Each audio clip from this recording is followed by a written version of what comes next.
Et avec nous, Fatima Yann, bonsoir. Vous êtes conseillère départementale dans le canton de Mulhouse 2 avec votre binôme Philippe Trimaille.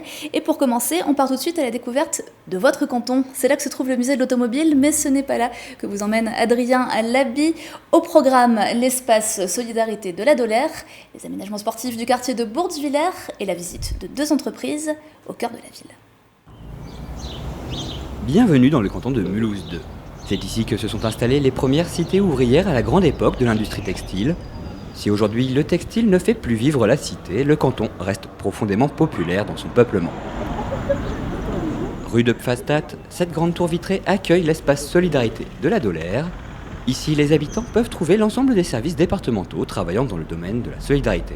Ici sont concentrés l'ensemble des services de la solidarité, à savoir la gestion du RSA et de l'insertion, mais également toute la gestion de l'autonomie, que ce soit à destination des personnes handicapées ou des personnes âgées, mais également le pôle gérontologique à proprement parler, et également la PMI, donc la santé, la petite enfance. Ayant connu une urbanisation importante dans les années 50-60, le quartier de Bourtzwiller a longtemps été un concentré des difficultés issues des grands ensembles.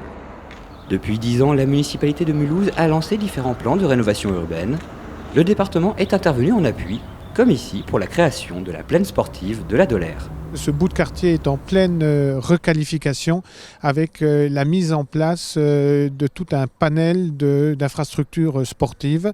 Le terrain de football synthétique et vous avez derrière moi le nouveau gymnase d'une capacité de 1000 spectateurs. Le département est vraiment aux côtés de la ville de Mulhouse et on voit que le département est un acteur de l'aménagement du territoire sans lequel de nombreux projets ne pourraient pas se faire.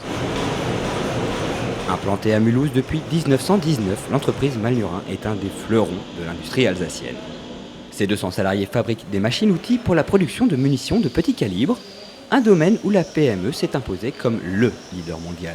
Et si aujourd'hui le carnet de commande est plein, l'entreprise a connu des périodes difficiles. Sans l'intervention de l'État et d'investisseurs privés, ce savoir-faire quasi centenaire aurait pu être perdu. L'entreprise a aussi pu compter sur le soutien des collectivités. L'Agence de développement économique a été aux côtés de la société Malnurin lorsqu'elle en a eu besoin, par exemple pour de la recherche de sous-traitants, de la recherche de financement ou d'aide publique ou encore dans le cadre d'un projet immobilier. Bien entendu, le chef de file de l'économie, c'est la grande région, mais aux côtés de la grande région, les départements souhaitent pouvoir être les garants du maintien du modèle alsacien tel qu'il existe aujourd'hui. Si vous avez consommé des produits alimentaires fabriqués en Alsace, il est fort probable qu'ils aient à un moment transité sur un convoyeur construit par Natel. Raison du succès de la petite entreprise mulhousienne, savoir-faire et innovation. Dernière en date, la réalisation d'un convoyeur spécial installé dans le nouveau café ouvert par la star du design, Philippe Starck. Une première mondiale. Nous nous trouvons devant l'entreprise Natel, qui est une entreprise de production industrielle au sein même du quartier de la Dolère, qui, en étant implantée dans le quartier, assure une activité précieuse et de l'emploi également. Ce qui est important, c'est que toutes les entreprises, quelle que soit leur taille, puissent trouver les interlocuteurs dont ils ont besoin pour pouvoir assurer leur développement. C'est pourquoi l'Agence de développement économique cherche à inciter à la coordination de l'ensemble des acteurs du développement économique sur notre territoire, de sorte que les entrepreneurs puissent rapidement et efficacement trouver l'interlocuteur dont ils ont besoin. Preuve de son succès, Natel embauche. L'entreprise cherche actuellement un mécanicien monteur. Fatima Yann, Bourtzwiller, c'est un quartier qui a la réputation d'être plutôt difficile. D'importantes opérations de rénovation urbaine sont en cours, on l'a vu. De quoi s'agit-il ? Oui, donc tout d'abord, le quartier, c'est un quartier, pour juste un peu vous présenter Bourtzwiller, c'est un quartier donc, qui a été rattaché à Mulhouse en 1947, 14 000 habitants. Oui, c'est vrai, effectivement, c'est un quartier donc, qui a été sujet tout d'abord de la première programmation de la politique de la ville donc, et de la rénovation urbaine. Donc, il a bénéficié d'énormément d'aide de ce qu'on appelle la solidarité nationale. Effectivement, comme il vient de dire, donc, mon collègue Philippe Trimaille, de nombreux projets ont été menés dans cette opération donc, qui ont favorisé le cadre de vie des habitants, qui ont favorisé donc l'amélioration des logements.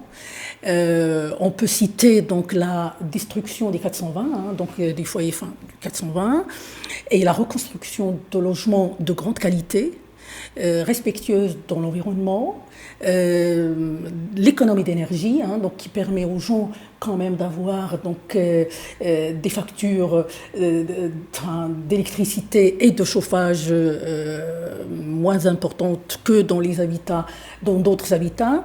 Donc il y a aussi Logis Est avec son programme de rénovation urbaine donc, qui a aussi donc, amélioré le cadre de vie des habitants de la rue de Toulon.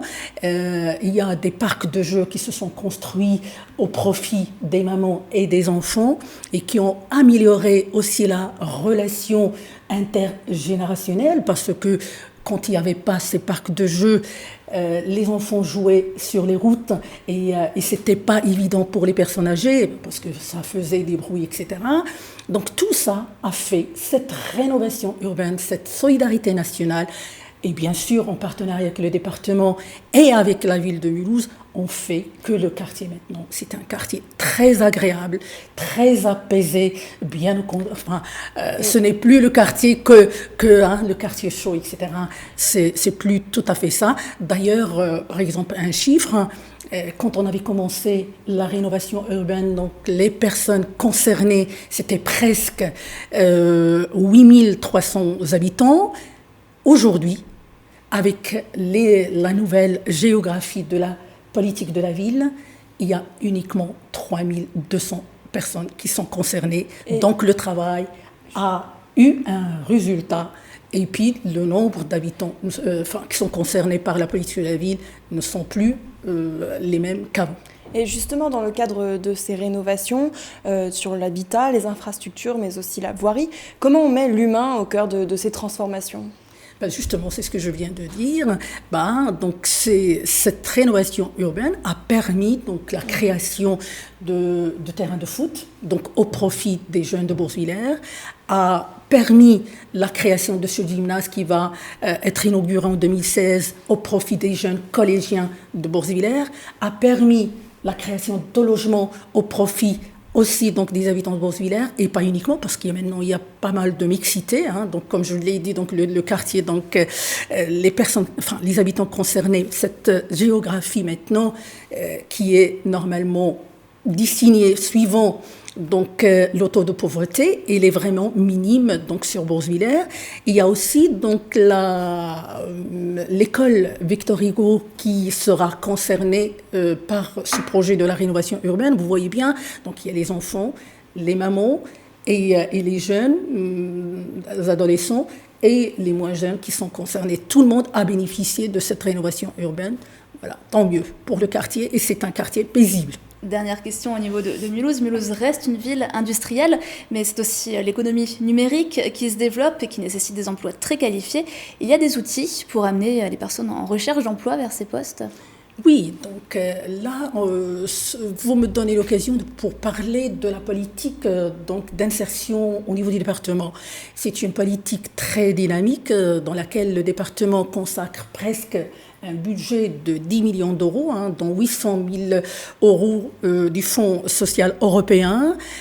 Cette politique dynamique se concrétise aussi avec des partenaires institutionnels, l'État, la Directe, Pôle emploi et la région, mais pas uniquement les institutions. Il y a aussi donc un partenariat avec des associations sur le terrain. D'ailleurs, sur ce canton de Mulhouse 2, il y a 12 structures qui accompagnent les personnes en difficulté, un accompagnement social, un accompagnement socio-professionnel, et c'est cet accompagnement qui permet à des jeunes ou des bénéficiaires d'RSA d'accéder à un emploi, et on propose des contrats aidés. Et on propose aussi donc des stages, on propose des formations, et cela permettra probablement à des bénéficiaires d'RSA d'accéder à des emplois qualifiés.